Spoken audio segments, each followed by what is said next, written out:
Ce jour dédié pour l'élévation de l'âme de David Abraham Ben Koren Esmina, son levacha de mémoire béni. Notre commentaire hebdomadaire du Oach HaMakadosh, Zatzal, le Rabbi Chaim Ben Attar.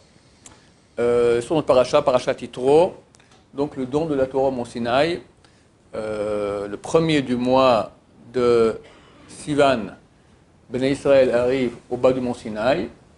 Et Moshe Rabbeinu monte au haut du Mont Sinaï, reçoit un message d'Hachem, descend, remonte, fait la navette entre les deux pour finir le 7 du mois. La Torah est donnée.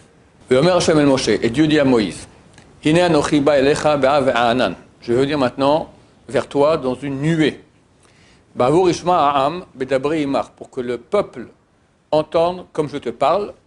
Gam becha yaminu le'olam, et aussi en toi, ils croiront pour l'éternité.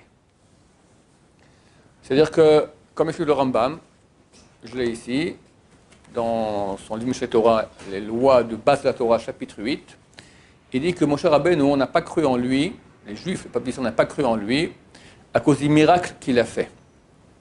Il a fait des miracles extraordinaires en sortant d'Égypte. Et en Égypte. Mais ce n'est pas pour cela que Béné Israël ont cru en lui. Pourquoi? Le Rambam dit, ceux qui croient par les miracles, ce n'est pas une bonne croyance. Pourquoi? Parce qu'il se peut que le type, il a un pouvoir.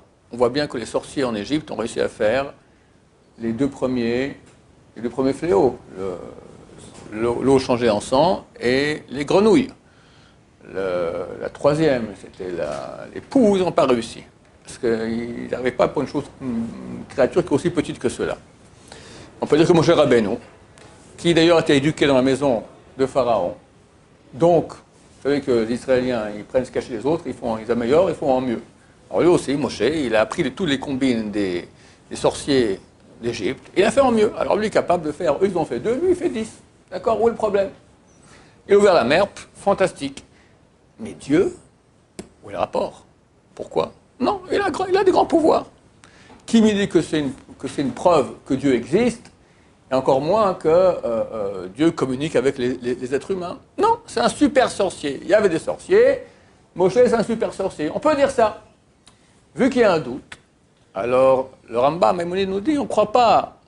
Béné Israël n'ont pas cru à Moïse à cause de cela. Bien qu'il ait écrit, on va parler de ce sujet du Oach HaMakadosh, bien qu'il ait écrit dans Kirat Yamsou, quand il traverse la mer, Ve'yaminu b'Hashem uv Moshe Avdo, ils ont cru en Hachem et en son serviteur Moïse. Néanmoins, le Rambam dit, ils étaient gentils. Mais du point de vue rationnel, ce n'est pas une bonne raison, car il se peut que ces miracles ont été faits par la sorcellerie, ce n'est pas tout une preuve de divinité. Alors, grâce à quoi on a cru que Moshe Rabbeinu était vraiment un vrai prophète? Ce qui est marqué ici, dans le verset que je viens de lire, je vais te parler et ils croiront en toi pour l'éternité.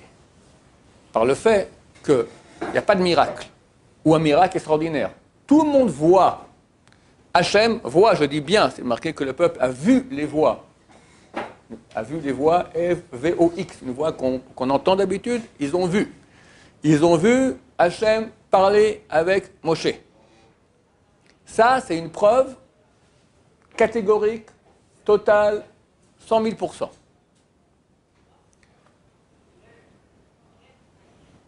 Et le Rambam poursuit, et il dit, tous les prophètes qui viendront après, on a eu 48 prophètes et 7 prophétesses.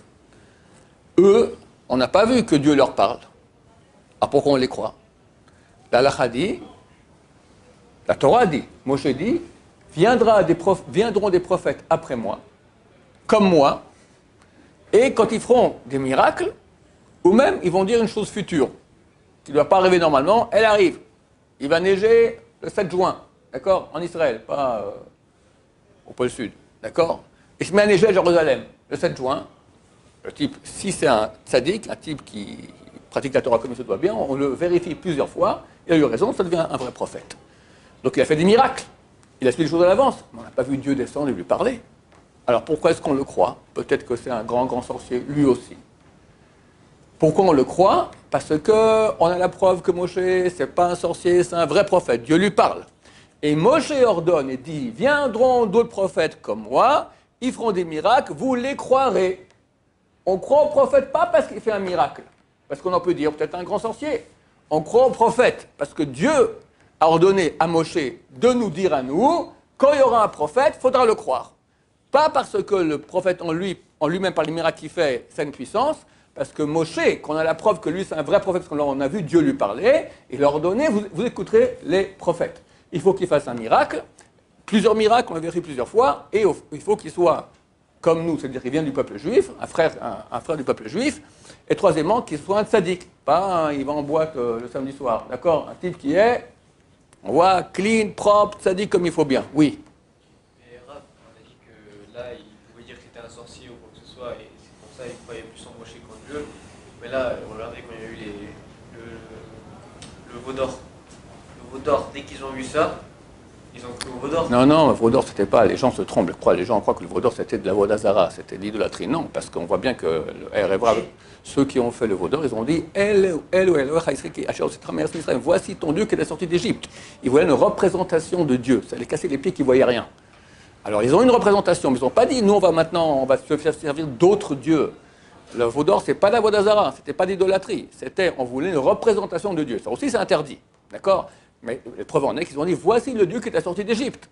Quoi? On sait bien que c'est pas les autres idoles qui nous sortent d'Égypte. On savait très bien que c'était Yudke Vavke, mais on voulait une représentation. Oui, mais cette représentation, ils l'ont eu parce qu'ils ont vu un objet bouger, quoi.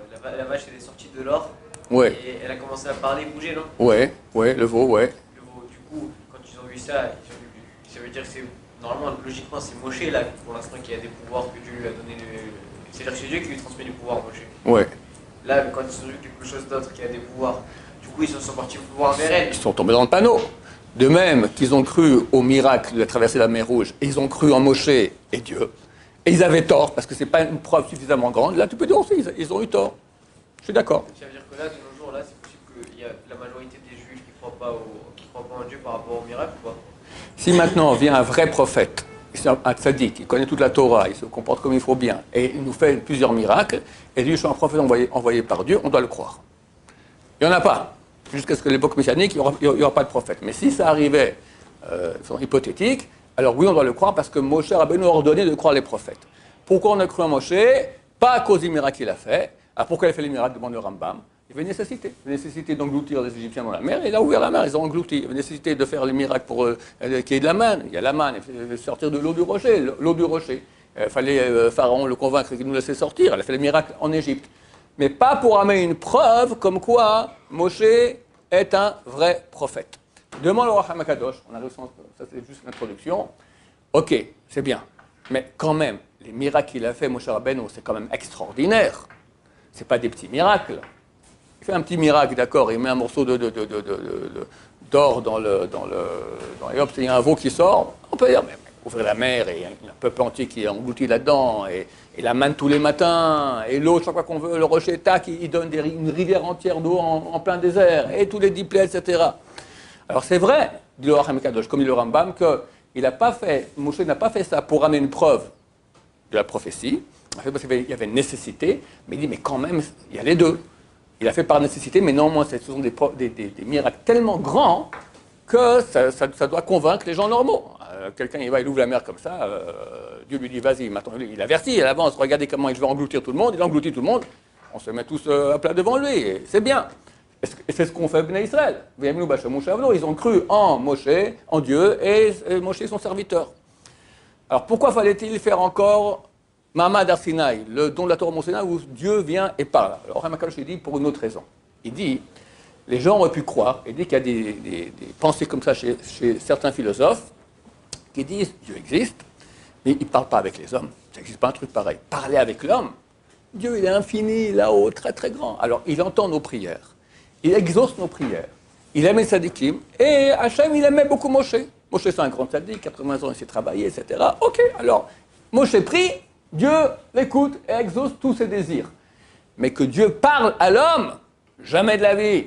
N'existe pas, bêtise. La prophétie n'existe pas. Prophétie, Dieu parle à l'homme, n'existe pas. Simplement, quand on sert Dieu, Dieu nous écoute. On prie, il demande, Dieu est Rahman, il est miséricordieux, il écoute les prières et nous répond. Répond à Racham HaKadosh, c'est pour ça que Dieu est venu. Il a dit, maintenant tout le monde va voir que je te parle. et vont croire en toi, et toi, l'Olam pour l'éternité, et aussi tous les prophètes qui viendront après, qu'effectivement la prophétie existe, ça veut dire que Dieu parle à l'homme. C'est pour ça qu'il y a eu une nécessité de faire le don de la Torah au Mont Sinaï, où Dieu parle à Moshe, tout le monde l'entend. D'après le Rambam, pour amener la preuve de la véracité, de la divinité, que vraiment Moshe est envoyé par Dieu, d'après le Ruach HaKadosh, ça suffisait les miracles, mais pour nous montrer que Dieu parle avec l'homme. Bézat Hashem, que très bientôt, on entend, c'est marqué dans Yoël, chapitre 3, que Dieu va épancher son esprit même sur les garçons et les jeunes filles, et tous, même les servantes, d'accord, ils vont commencer tous à prophétiser. Très bientôt, on espère pour moins de 2 mois avec l'aide de Dieu. Baruch Adonai, l'Olam, Amen, Amen.